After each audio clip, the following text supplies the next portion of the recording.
میرا بچہ ہے تمہارا رشتے دار ہے. ذرا میں آپ کو محسن نقوی کا بتانا چاہتا ہوں یہ آدمی کون ہے. سب سے پہلے جو رجیم چینج ہمارے خلاف ہوئی، جب یہ پوری سازش ہو رہی تھی، تو ہمارے پاس میں تب گورنمنٹ میں تھا، تو مجھے آئی بی کی باقاعدہ رپورٹس آتی تھی کہ جو سب سے ایک آدمی نے سب سے زیادہ کوشش کی ہماری حکومت گرانے کی، اس کا نام محسن نقوی تھا.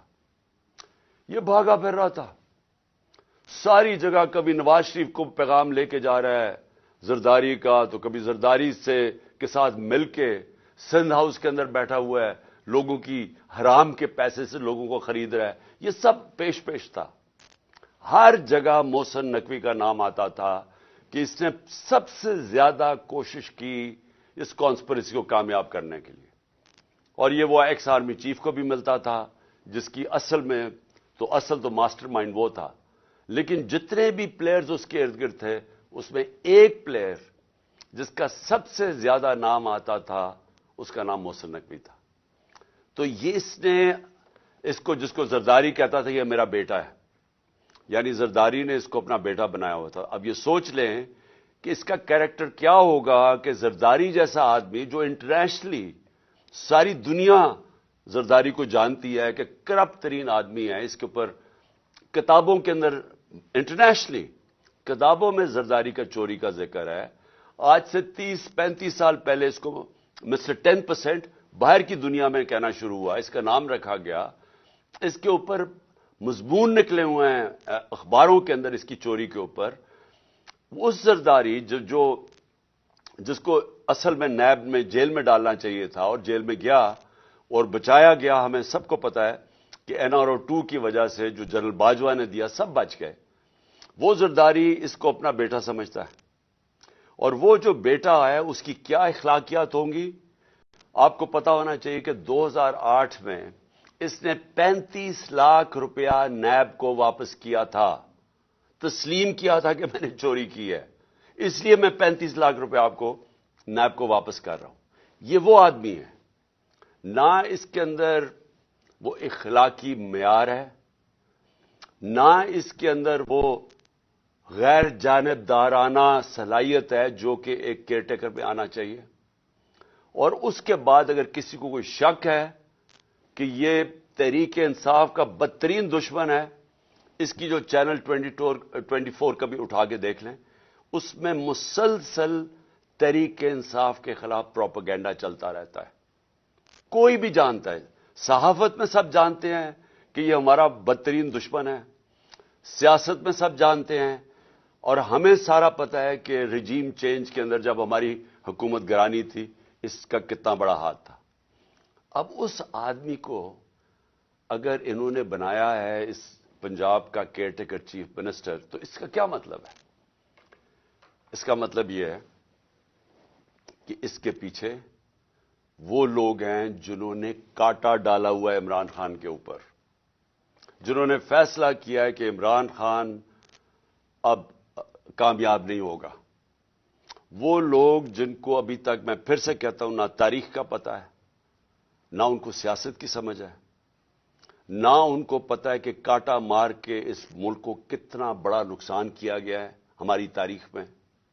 میں یاد کرانا چاہتا ہوں کہ مجیب الرحمان کے اوپر کاٹا ڈالا گیا تھا، ملک ٹوٹ گیا. جب پیپلز پارٹی پہ ذوالفقار علی بھٹو پہ کاٹا ڈالا گیا اور اس کی پیپلز پارٹی پہ، تو خاص طور پہ کراچی میں MQM بنائی گئی. اس کا کراچی کے اوپر کتنا نقصان ہوا آپ اندازہ ہی نہیں لگا سکتے. کہ دبئی شاید اتنا اس وقت جب ابھر رہا تھا، تو کراچی سے لوگوں نے جو انتشار ہوا تھا کراچی، انہوں نے دبئی میں جا کے کاروبار شروع کیے تھے. اور پھر وہی MQM کے اوپر جب کاٹا لگایا تو حقیقی بنا دی. پھر جو آج بلوچستان میں ابھی تک وہ آگ نہیں بجھی جو کہ نواب اکبر بگٹی کے اوپر کاٹا لگایا گیا. یہ جو سیاستدانوں کے اوپر کاٹا لگایا جاتا ہے، یہ ملک نے بڑی بھاری قیمت ادا کی ہے. اور یہ بند کمروں میں جن لوگوں کو سمجھ نہیں ہے وہ جب لگاتے ہیں تو یہ ملک نقصان اس کا اٹھاتا ہے. اب عمران خان کے اوپر فیصلہ ہو گیا کاٹا لگانا. کاٹا لگانے کا یہ سامنے اب آ گیا محسن نقوی. محسن نقوی نے اب کرنا کیا ہے, یہ میں ابھی آپ کے سامنے پیشن گوئی کر رہا ہوں, کیونکہ یہ اتنے بیوقوف لوگ ہیں جو یہ کرتے ہیں کہ ان کو یہ نہیں پتا کہ ساروں کو ان کے پلان کا پتا چل جاتا ہے پہلے سے کہ یہ کیا کرنے جا رہے ہیں. یہ کیا کرنے جا رہے ہیں, یہ پہلے یہ اب آ گیا محسن نقوی.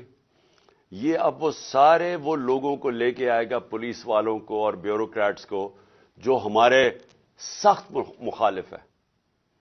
جن لوگوں کو یہاں پاور دی جائے گی بیوروکریسی میں اور پولیس میں, جن کا 1 پوائنٹ ایجنڈا ہوگا کہ تحریک انصاف کو اب کیسے دبا رہا ہے. سارا پولنگ سٹیشن الیکشن کا سٹاف ہوگا, وہ چن چن کے لگایا جائے گا کہ کیسے دھاندلی کر کے تحریک انصاف کو ہرانا ہے. ان کو خوف آیا ہوا ہے, پتہ ہے ان کو کہ اس وقت تحریک انصاف کی مقبولیت پاکستان میں کیا ہے, اور ان کو پتہ ہے کہ یہ الیکشن کے ذریعے اب ہمیں ہرا نہیں سکتے, اس لیے الیکشن کروانا نہیں چاہتے. الیکشن کو ڈیلے کرتے رہیں گے, اور کوشش ان کی اب تک یہی رہی ہے کہ کسی نہ کسی طرح اس کو ڈیلے کریں. لیکن اگر جب بھی الیکشن ہوگا تو انہوں نے, جب سارے امپائر بھی اپنے ہوں گے, سٹاف بھی اپنا ہوگا, ہر چیز الیکشن کمیشن تو پہلے ان کی ہے, تو جب تک جیت نہیں سکیں گے یہ الیکشن نہیں ہونے دیں گے. اور کیسز ہوں گے, عمران خان کو ڈسکوالیفائی کرو, اس کو جیل میں ڈالو, پی ٹی آئی کے لوگوں کو جو لیڈرز ہیں ان کے اوپر کیسز کرو, ان کو الجھا دو, ورکرز کو پکڑو اندر ڈالو, ایف آئی آر کرو.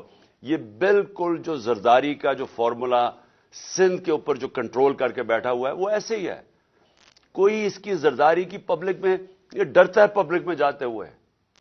اس کی پیپلز پارٹی کی یہ مقبولیت ہے کہ سیلاب کے دنوں میں لوگوں کے سامنے نہیں نکل سکتے تھے اور ابھی بھی نہیں نکل سکتے.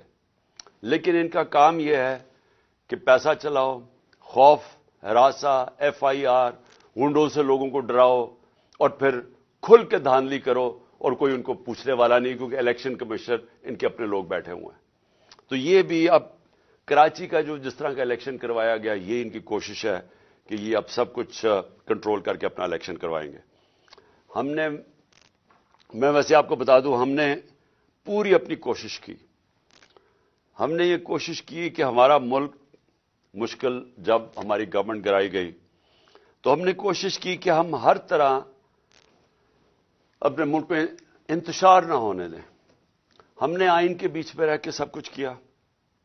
ہم نے آئین کے بیچ میں رہ کے اپنے ساری جتنے جلسے جلوس کیے, ہمارے کوئی 65 سے زیادہ جلسے میں نے کیے, اور پاکستان کی تاریخ میں سب سے بڑے جلسے ہوئے. پرامن رہے, کبھی اتنی بڑی پبلک نہیں نکلی, لیکن ہم نے کسی قسم کا انتشار نہیں ہونے دیا.